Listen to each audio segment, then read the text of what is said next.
What is up, you guys? I'm Charmx. Today I'm going to be reacting to My Strange Trip to Europe with TimTom by Jane Animations. Now, I don't know what to expect. Hopefully it's going to be quite awesome. Make sure you guys go subscribe to Jane Animations. The original link's in the description. And without any further ado, let's begin. So I went to Europe, and I wasn't planning on making a video about it, but so much dumb, crazy stuff happened. You weren't planning on making a video about it? Really? Be quiet! I mean, I'd be making a video on that. I've never been to Europe. That'd be awesome. However, I mean, I don't do well in public and leaving home. Oh, I'd probably be a nervous wreck at that point. Maybe it wouldn't be a good idea to film that. I don't know, but it would be a crazy experience that I think documenting would be something that you'd want to do. I was like, yeah, this is gonna be a video, isn't it? This was my first time flying on my own, so I was nervous and not really knowing what to expect. I pretty much did everything right, except when they were boarding the plane, I didn't hear them call my zone, so I went up to the desk guy and was like, "Excuse me, did you already call zone 3? And he was like, "Yes." "So, should I get on the plane?" "Yes." Okay. I was scared they wouldn't let me on the plane because I didn't get on at the right zone boarding time, but yeah, I guess it doesn't matter too much as long as you just get on. Also, I was flying Delta, so I wasn't scared of being beat up and kicked off. The flight was a layover. Oh! That landed in Minneapolis, and it ended up actually being early, so we had to wait for a gate to open up. And after a while, I overheard one guy say to his wife, "I feel like the plane should pay us $10 for every minute we're late." He was probably just getting antsy, but we were 15 minutes early, so would he have to pay the airport You were early and he was getting mad? That's kind of weird. $150. Also, I was meeting up in Minneapolis with my YouTube friend TimTom because flying for 8 hours on your own isn't very fun. It was the first time we met IRL, and he's super cool. And tall. He's really tall for a marshmallow. On our flight, there were a bunch of funny things we entertained ourselves with, one of which included Tim being a nerd and hacking one of the little airport app games with a program he made on his computer to cheat and give him all the answers. It was the one that gives you a random assortment of letters and you have to make all the words you can out of them. So we got to Amsterdam after a long flight, and you know, I never really understood jet lag until then. Every emotion is like exponentially enhanced. We were tired, things were dizzy, our brains didn't work, everything was hilarious. We were so hungry. It sounds kind of fun, actually. Well, I mean, not the brain's hurting, but if everything's funny, you'd think it would make things a little bit better, right? That when we got something to eat, it was like the friggin' best thing we've ever and will ever have in our lives. Are you sure this was jet lag and not something else? Where'd you guys say you landed? Amsterdam? Isn't, you know what, legal there? Even though it was just a dumb bagel. And it didn't help that everything was in a language that we didn't understand. Dutch is probably, to an English speaker, one of the weirdest languages to look at. It looks just enough like English at a quick glance, but then you stop and try to read it, and it's like, wait, something's not making sense here.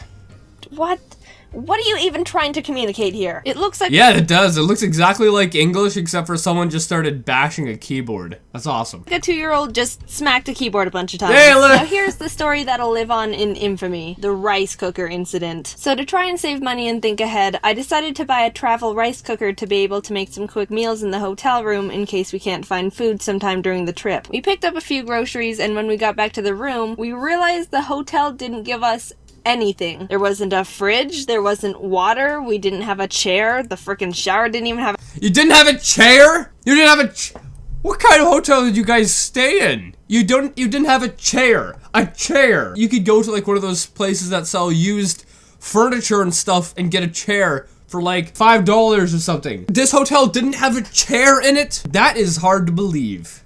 have a door to it. So there were two problems at hand. Wait, First what? is the hotel didn't give us anything. There wasn't a fridge, there wasn't water, we didn't have a chair, the frickin' shower didn't even have a door to it. So there were two problems at hand. First of all, what are we gonna do with all this produce without a fridge? And second, You gotta eat it now.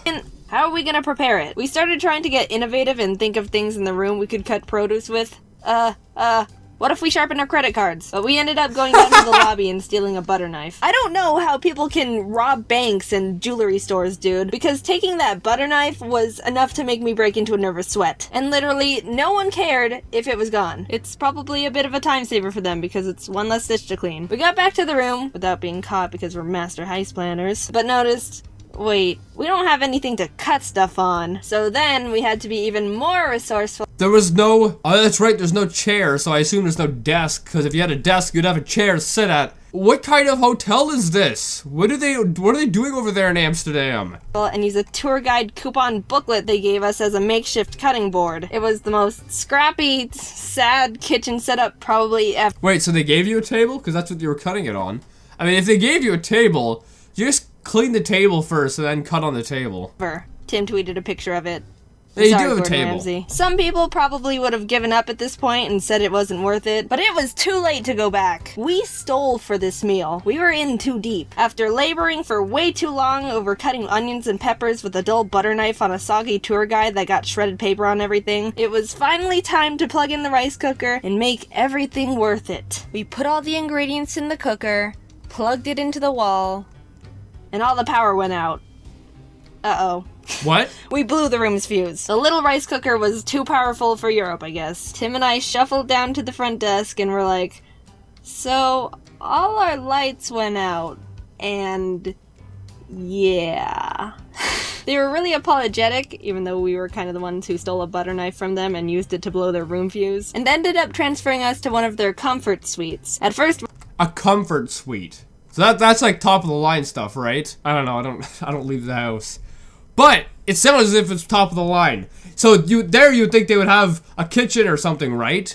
We're like, ooh. But it was pretty much the exact same thing, but with a bit more space, a chair, and a smaller window. Hey, you got a chair. That is a luxury.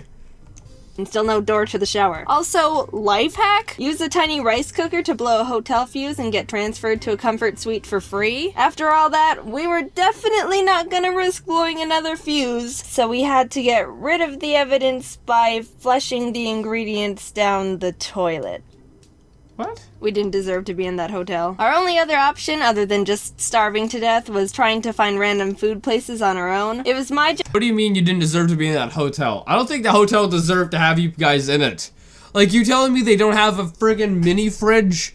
And that your first place didn't even have a friggin' chair? I'm getting worked up over the fact that this hotel doesn't have anything in it that makes it a hotel except for a bed. Job to find places to eat and was pretty much dragging Tim to these obscure places that you'd normally try to avoid. I was using this app that showed where food spots were, but it took us to really random hole-in-the-wall places that, like, no one's ever heard of. Tim probably thinks I'm a total weirdo. He was trying to be nice and all, oh yeah, this place is interesting, as we, like, sat on a bench with no shoes eating lukewarm vegetable quiches. Anyway, we were there for VidCon Europe. I don't know if you picked up on that or not. I was invited to be a moderator on an animation panel with Swoozie, Tomska, and this really nice girl Dida. Since I'm a nervous wreck when it comes to these things, I accidentally dragged Tim into areas he wasn't allowed because he didn't have a speaker pass. I was just ruining everything for him. But the panel was a lot of fun, and I didn't mess it up for everyone else, so that's a relief. After VidCon, we decided to visit Paris, since it's like right there. But we had a hard time getting there, and I got kicked out of the train station bathroom because I didn't know how anything worked and was an idiot. And when we actually got to Paris, we were scammed immediately. But besides all that...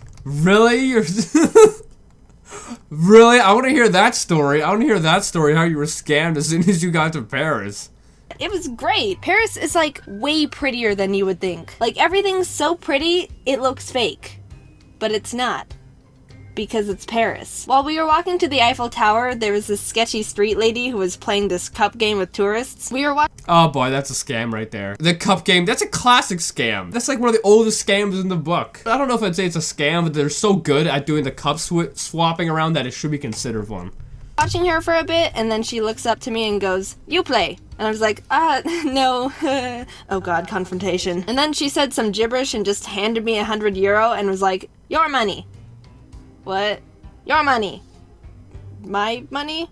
No, my money. What? What do you want from me? I still have no idea what happened. So the last day of our vacation, we were winding down from all the adventures we had, but I had one mission. Redemption. I wanted to find one final restaurant that wasn't weird to make it up to Tim because I'm a horrible friend who They have McDonald's there, don't they? drags people to weird hippie places. Over the whole trip, I'd say the majority of the places I tried to find were not great. Like, not bad, but if it was put into test scores and I had to show the graded paper to my parents, they wouldn't have been happy.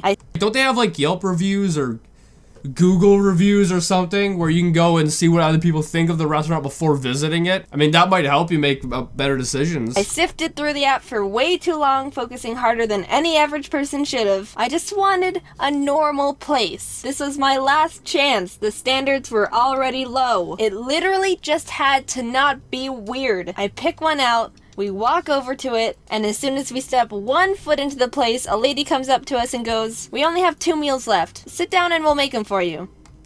Oh, okay. Yeah, no, I think you probably should leave at that point. We only have 2 meals left. Sit down and we'll make them? Like, what? How crazy coincidental is that? We walk in and they just happen to have exactly 2 meals left. We're 2 people. The meals were just waiting for us. It was almost fate. We had no idea what we ate. It was still weird. Tim definitely still thinks I'm a weirdo. Going to your... Why didn't you look on, like, Google or Yelp for reviews of restaurants nearby or whatever, and then go to the ones that are rated the highest? That would save you a lot of problems. Or McDonald's. They have to have McDonald's in Paris, don't they? I don't know, but you would think they would. McDonald's are everywhere. Just go to McDonald's. At least there, you know that you probably aren't going to get food poisoning. Anyway, I hope you guys like this video. I want to hear a story of how she got scammed as soon as she went to Paris. Like, how do you get scammed that fast? Was it like a taxi driver scam where they take you and they keep on making the wrong turns just to charge you more or something? I don't know. I wish you would elaborate more on that.